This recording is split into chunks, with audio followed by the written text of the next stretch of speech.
really was, it went from the Rust Belt to the Sun Belt. So the question is, are people over time going to move back north again? Is there hope for other parts of America going forward because of climate change?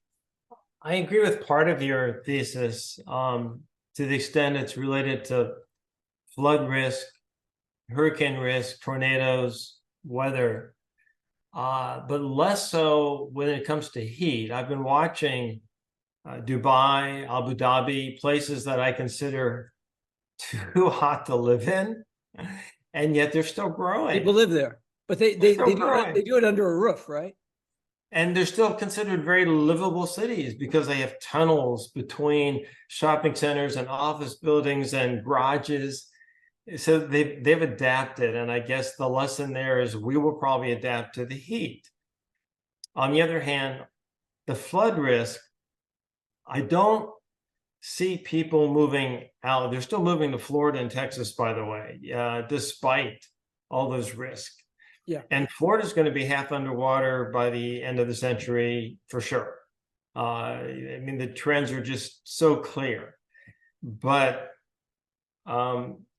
either people that are moving there are old enough that they don't care because it's not going to happen in their lifetime, or the insurance costs are not high enough, and FEMA and the government is willing to subsidize people enough every time there's a big disaster and put more sand and more rocks and take care of them, that they don't pay the real cost of the risk that they're taking on by living in places like Key West. Yeah.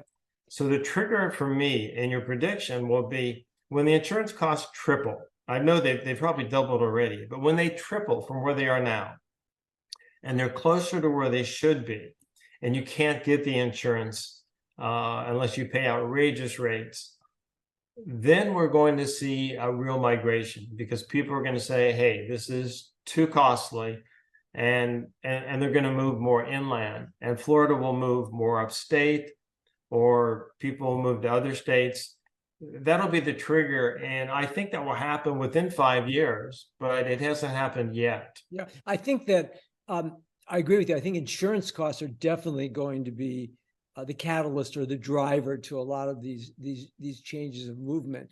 And then the other thing is just how many times can FEMA and the federal government really step up to the Mauis and the Floridas, and even what we just had, we had big storm in Southern California, or we have earthquakes here. I mean, at some point, all of these things, many of which are related to climate change, the scientists tell us anyway, are going to add up. And it's got to result in some government nudged movement of people, if not companies themselves, will moving and driving growth or change, and then just people not being able to afford the places that are the most dangerous to live in.